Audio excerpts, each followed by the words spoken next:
Bonjour à tous et merci de rejoindre cette web TV qui s'intéresse aujourd'hui à une recommandation menée par la SFAR cette année sur les plasmas lyophilisés. Ce sont des recommandations sur la pratique professionnelle qui ont été menées donc par la SFAR en association avec d'autres sociétés savantes comme le SAMU de France, le service de santé des armées, la Société française de médecine d'urgence, l'ADARPEF, le GFRUP, le CARO, le CNCRH, le CTSA, l'EFS, ainsi que le GIHP.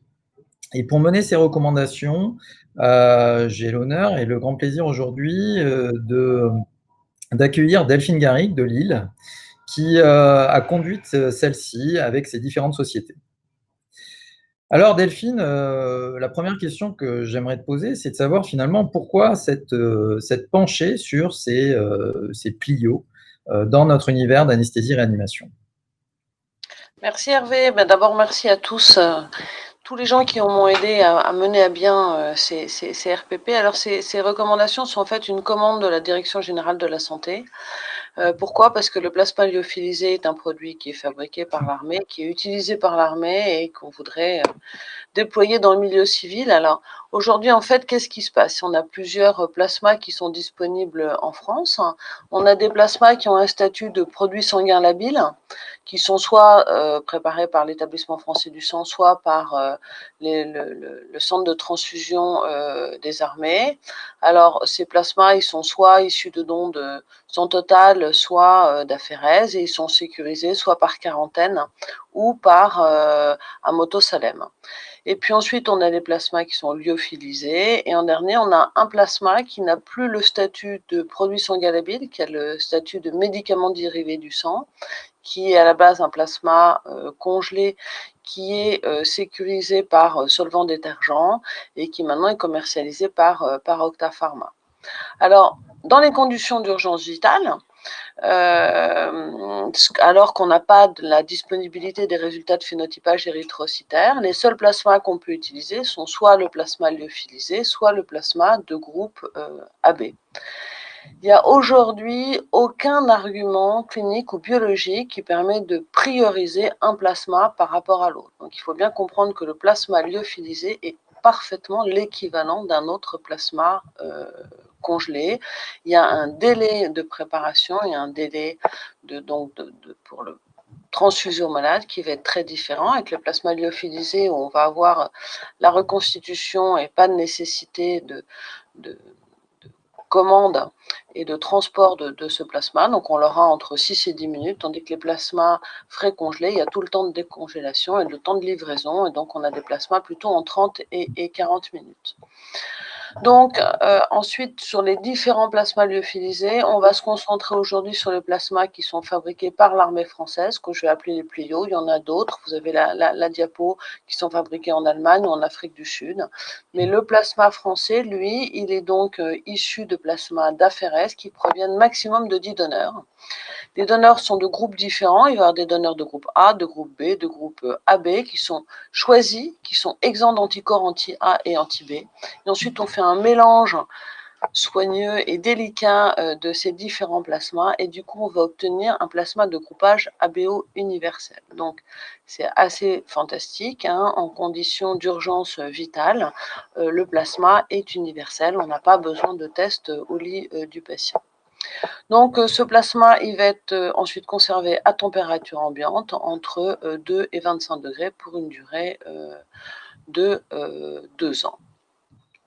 Alors, chose importante à savoir, hein, c'est que ce plasma se reconstitue avec de l'eau et que le processus de lyophilisation ne détruit et conserve complètement toutes les protéines de la coagulation, et notamment le fibrinogène, qui ne subit quasiment aucune diminution de concentration ni de fonction hémostatique. Donc en diapo 4, je résume les principales propriétés de ce plasma lyophilisé. Il est donc universel, compatible ABO, on le stocke à température ambiante, il se reconstitue en moins de 6 minutes, il est très facile à utiliser sur le terrain, il est utilisé par les militaires en opération extérieure, sa production ne pose plus de problème aujourd'hui. Il y a un stockage, et c'est pour ça que la DGS nous a fait une commande, parce qu'aujourd'hui, les plyos ne peuvent être délivrés que par le centre de transfusion des armées ou par l'établissement français du sang. Donc, ils nous ont demandé à nous, société savante, de développer des recommandations sur les pratiques cliniques pour quels patients on pensait qu'il serait utile et bénéfique de transfuser du plio par rapport à des PFC. Faut-il avoir des pléos dans les véhicules de SMUR? Faut-il avoir du pléo dans les maternités?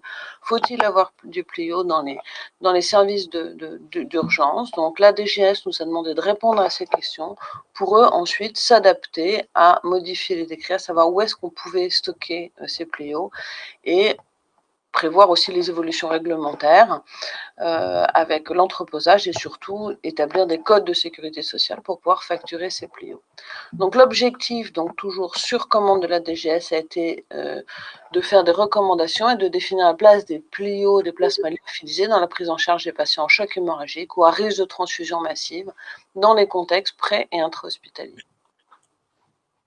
Donc c'est un processus très intéressant que tu nous rapportes là, puisque c'est une commande de la DGS et on travaille en amont. C'est un petit peu différent du processus qu'on a l'habitude de faire sur la RFE, où là, c'est une commande de la DGS qui veut faire et veut se servir de nos recommandations pour instituer des nouvelles règles. Donc c'est très intéressant. Et alors justement, quels sont les champs qui ont été abordés dans ces recommandations? Alors dans ces recommandations, d'abord on a fait des recommandations pour pratiques professionnelles. On a une littérature qui est quand même assez faible sur les plasmas lyophilisés. Donc les recommandations ont pour but, on l'a fait sur un mode PICO, avec ensuite tous les experts ont voté selon la méthode GRADE. On verra que toutes les recommandations ont été obtenues avec un grade fort, mais c'est vrai que la littérature un petit peu pauvre n'a pas pu nous permettre de faire des recommandations formulées d'experts, et donc on fait des recommandations pour la pratique professionnelle, et en tant qu'expert, on va suggérer telle ou telle proposition. Donc il y a 6 questions qui ont été élaborées. Est-ce qu'il y a une place pour les pléios sans urgence vitale, sans hémorragie massive? Ensuite, la place des pléios dans l'hémorragie massive en intra-hospitalier, en pré-hospitalier, un contexte un peu particulier de l'obstétrique. Et ensuite, quel est le circuit du médicament? Il va falloir organiser, et quelles sont les règles transfusionnelles parce que c'est un produit sanguin labile. Donc on a 6 questions qui vont mener à 10 recommandations, pardon. Très bien. Donc, on comprend bien que ces piliers provenant de l'armée peuvent être intéressants dans le choc hémorragique, mais je crois que vous êtes posé effectivement la question de savoir si, en pratique clinique quotidienne, en dehors du choc hémorragique, ces produits dérivés du sang pourraient avoir une place. Qu'en avez-vous conclu? Alors, il nous a semblé important de rappeler qu'il n'y avait pas de place du plio hors contexte d'urgence vitale, hors transfusion massive. On a largement le temps d'attendre, de décongeler des plasmas frais congelés, et il n'y a aucun bénéfice à utiliser des plasmas lyophilisés, et les critères économiques nous font préférer du plasma frais congelé. Donc, pas de place si on n'est pas dans l'urgence vitale et dans l'hémorragie massive. Oui, ça c'est un point qui est très important, je pense, à rappeler à l'ensemble des auditeurs, c'est que, en dehors de l'urgence vitale, on n'est pas dans l'utilisation de ces produits-là. Il faut vraiment les réserver à des situations à risque hémorragique important, comme vous l'avez dit. Alors justement, si on se met dans le cadre du pré-hospitalier, est-ce que les experts se sont positionnés sur les indications vraiment que l'on devait suivre pour utiliser ces produits-là? Alors là, il y a 2 études qui sont assez récentes, qui nous ont, et une étude post-hoc qui utilise ces 2 études qui ont permis de répondre à la question. L'étude Pampers, c'est l'étude Combat. L'étude Pampers, c'est l'étude prospective multicentrique qui compare à peu près 250 patients traumatisés pour lesquels une réanimation classique, je vais dire, avec des cristalloïdes et des concentrés de globules rouges va être menée, et les autres 250 qui vont recevoir en premier traitement 2 plasmas frais décongelés de groupe AB ou de groupe A dans le véhicule du SMUR. Cette étude a permis de montrer qu'il y avait une différence de mortalité, avec une diminution de la mortalité pour les patients qui avaient bénéficié de plasma très précocement. Étude un petit peu contredite par Combat, mais là il y avait moins de malades et des délais pour arriver à l'hôpital extrêmement court. Donc une étude ensuite qui a réuni tous ces patients et qui montre très clairement un bénéfice à apporter très précocement des plasmas dès le préhospitalier, avec une diminution de la mortalité et aussi une épargne sanguine. Donc suite à ces 2 études, les experts que nous sommes avons demandé à la DGS de pouvoir stocker des Plio dans les véhicules de SMUR, et les experts suggèrent donc de doter chaque véhicule, camion, hélicoptère, maternité, services d'urgence qui n'ont pas un gros dépôt et qui ne peuvent pas avoir de plasma décongelé en permanence, de pouvoir bénéficier d'avoir des Plio dans ces placards. Et du coup, il est recommandé, enfin on suggère, pardon, de transfuser 2 à 4 Plio en préhospitalier si nous sommes dans un contexte d'hémorragie massive et d'urgence vitale, même en amont d'avoir des concentrés de globules rouges. Et donc tout ça doit bien se coordonner avec l'intra-hospitalier, où dans un contexte d'hémorragie massive, on peut donc transfuser des plasmas lyophilisés en première intention. Alors très bien, donc la littérature effectivement en préhospitalier qui permettait, de supporter ces recommandations. Est-ce qu'en intra-hospitalier, on peut vraiment, soutenir une politique de la sorte? Ou y a-t-il des indications bien particulières où le Plio pourrait trouver sa place? Alors, en intra-hospitalier, pareil, on a une littérature, notamment nord-américaine, qui a bien montré un bénéfice sur la morbie et la mortalité d'une injection et d'une transfusion de plasma précoce. Et d'ailleurs, aux États-Unis, maintenant, pour être trauma center, il faut avoir des plasmas décongelés dans son déchocage et être capable de transfuser du plasma dans les 5 premières minutes. Alors, en France, il y a extrêmement peu de centres qui ont assez de patients pour garder du plasma décongelé, surtout qu'en France, on ne peut, on l'a dit tout à l'heure, que transfuser du plasma AB et non A comme aux États-Unis. Donc, on n'a pas aujourd'hui les moyens de garder du plasma décongelé. Alors, le plasma lyophilisé est une très bonne alternative, et effectivement, les experts ont placé le plasma lyophilisé en intra-hospitalier dans le choc hémorragique pour le premier épisode transfusionnel. Donc, on peut, alors qu'on est dans la transfusion massive, qu'on est dans le choc hémorragique, qu'on démarre la décongélation de plasma frais congelé, passer 2 à 4 plasmas lyophilisés aux patients en choc hémorragique, quelle que soit l'étiologie de ce choc hémorragique. Alors, après, on a fait des recommandations sur l'enfant, et l'enfant, il n'y a pas de bibliographie, donc c'est par analogie à l'adulte, que ce soit en préhospitalier ou en intra-hospitalier. Les recommandations sont identiques, évidemment.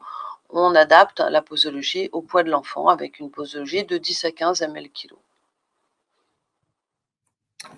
Et quand on parle de choc hémorragique, parfois on peut s'intéresser à la maternité, et donc est-ce que dans ces conditions-là, les experts ont pu se positionner, vis-à-vis des hémorragies de la délivrance, par exemple?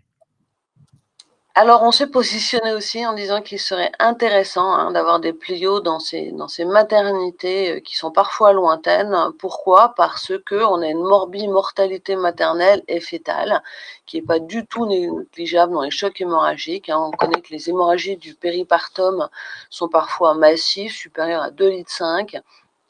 Il y a des étiologies qui gravent cette morbidité, cette mortalité materno-fétale, l'embolie amniotique, l'hématome rétroplacentaire. Alors, c'est vrai que l'apport intensif du coup et précoce de plasma est recommandé dans les hémorragies du péripartum, mais il n'y a pas vraiment de consensus dans les algorithmes et dans la prise en charge de ces hémorragies du postpartum. Du coup, on a recommandé, si on avait une indication de transfuser des plasmas, et si l'organisation était, si pour l'organisation et le gain de temps était préférable de passer des Plio, les experts suggèrent alors de passer pareil, dans le premier épisode transfusionnel, des Plio à la place des plasmas frais congelés. Merci. Donc on voit bien que, on peut le retrouver non pas que dans les camions, mais également, à l'hôpital et ça c'est quelque chose d'assez nouveau et il va falloir s'y habituer. La question qu'on se pose d'un point de vue pratique, c'est que tu nous dis effectivement c'est un produit dérivé du sang. Est-ce qu'on doit prendre les mêmes précautions qu'avec les produits traditionnels que nous utilisons ou est-ce qu'il y a une marche à suivre différente? Non, il faut faire pareil. On a encore des ordonnances à signer, hein. Il y a des choses importantes. C'est un produit sanguin, labile, c'est précieux. Il faudra évidemment réaliser un bilan d'immunohématologie pré-transfusionnelle le plus précocement possible quand on pense que le patient va être transfusé, si possible dès la mise en place de la première voie veineuse. Il va falloir faire 2 groupes sanguins et rechercher des anticorps anti-érythrocytaires. Alors, il est quand même important à noter que la transfusion de plasma lyophilisé, on a dit que c'était ABO universel, hein, ne perturbe pas la réalisation d'un groupage sanguin. Ensuite, si jamais on a cassé un tube, avant de transfuser des concentrés de globules rouges, on peut refaire un groupe sanguin. Mais l'identitovigilance et les règles de transfusion sont identiques, que ce soit pour le plio ou tout autre produit sanguin. Il va falloir avoir une ordonnance, hein, une ordonnance de prescription, prévenir le patient, notamment au moment de la commande. Le stockage, par contre, là, est différent. On peut garder à température ambiante ce produit à l'abri de la lumière pendant 2 ans. La reconstitution du plasma lyophilisé se fait avec 200 ml d'eau, tout est dans la boîte, c'est extrêmement facile. On doit obtenir en 5 à 6 minutes un liquide qui est un petit peu trouble parfois, mais sinon limpide. Et il faut transfuser le plasma lyophilisé dans les 6 heures après sa reconstitution. Une seule contre-indication, l'allergie aux techniques d'Amotosalem. Donc c'est extrêmement rare. Donc la même rigueur pour les plasmas lyophilisés que pour n'importe quel autre produit sanguin labile. Très bien. Je crois que c'est très clair. Les indications sont également très claires, mais je crois que vous avez voulu, mettre tout ça sous la forme d'une fiche réflexe qui sont effectivement, de plus en plus publicitées, par l'ensemble des praticiens et est-ce que tu peux commenter un petit peu cela? Alors, cette fiche réflexe, c'est dans le groupe CUTE de la SFAR, hein. On a essayé de faire des fiches réflexes pour toutes les recommandations. Donc, elles se décomposent un petit peu toutes sous la même forme, toute une grande phase d'anticipation. Donc, est-ce que avant la transfusion, on a bien toutes les conditions pour passer des plios? Est-ce qu'il y a un réel bénéfice? Se poser systématiquement la question, est-ce qu'on a un bénéfice à passer du plio?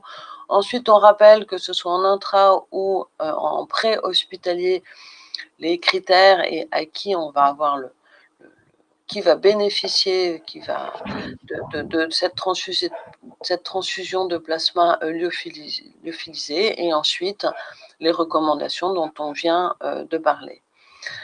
Donc en conclusion, je vais vraiment remercier tous les acteurs et participants et sur cette dernière diapo, vous voyez que nos réflexions ont déjà permis à des modifications de décret. Donc aujourd'hui, on a le droit d'avoir des plasmas lyophilisés dans les dépôts d'urgence. Donc, il est important que tous les acteurs que nous sommes, hein, qui prennent en charge des chocs hémorragiques, introduisent les plasmas lyophilisés dans leur protocole de transfusion massive. Hein. On ne passe pas que des plasmas lyophilisés, c'est toujours dans le cadre d'une transfusion massive hein, qu'il va falloir les utiliser.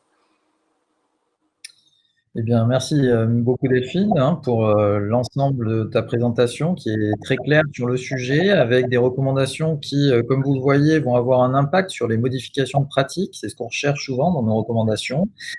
Et si vous voulez avoir l'ensemble, de la présentation de Delphine et plus particulièrement le texte complet de ses recommandations pour la pratique professionnelle sur l'utilisation de ces plasmas lyophilisés, je vous incite à rejoindre le site de l'ASFAR dans la rubrique référentiels. Vous trouverez le texte, les recommandations en tant que telles et les argumentaires qui sont très intéressants à lire, ainsi que les algorithmes dont vous a parlé, Delphine aujourd'hui et je vous encourage grandement à regarder tout ça. En tout cas, je vous dis à très bientôt sur ASFA. Merci, au revoir.